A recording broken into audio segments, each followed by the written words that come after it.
Hi, I'm Melissa Dusenberry with All the Brilliance.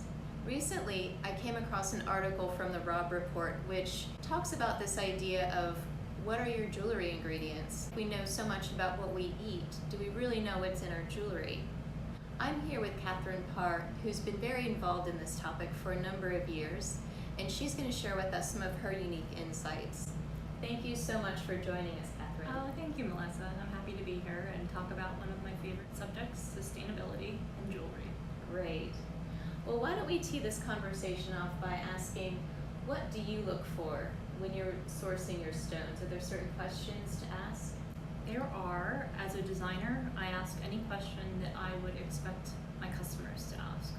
I feel a tremendous amount of responsibility to my customers, and also from every element of the supply chain, from the start to the worn piece, to know where it comes from, to know how it traveled. Why do you think it's popular now?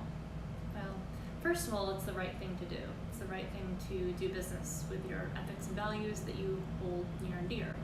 I think things have changed over time. I was told once that I had to squeeze my suppliers to make my margins. I'm not like that. I wouldn't do that type of business. Sustainability used to be something that was really for the nuts and twigs crowd. The word was tossed around. No one really knew what it meant. What is the impact? What is sustainability? And now we've moved on to the credibility of sustainability. There is a big trend in the importance and value of what you say and walking the walk to the talk. The millennials, Generation Z, and those who are shopping for them are significantly more inclined to buy something that is purposeful, and they ask the right question. What are the ingredients? The fair wage practices, everyone's treated fairly. I think that it's not a sweatshop, it's not mass produced, it's artisan handcrafted jewelry. Each of these pieces is made, and I know exactly who has made it and how they work. Their environment is safe, they can provide for their families. We're not just creating jobs, we're creating an environment that is a positive, safe work environment.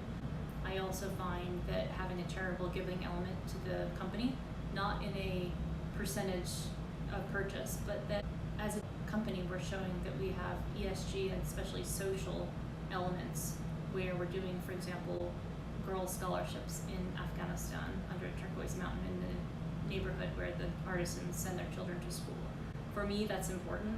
When I did something in South Africa, I spearheaded through the artisan that I worked with the Nelson Mandela Foundation, and that was something we thought would exemplify both Mandela's legacy, but also the specific type of jewelry we were providing through that collection.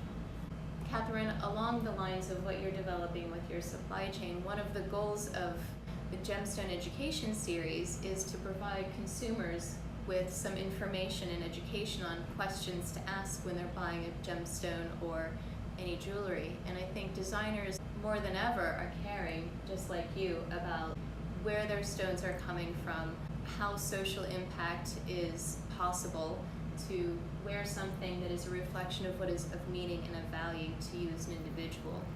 Thank you so very much for joining us.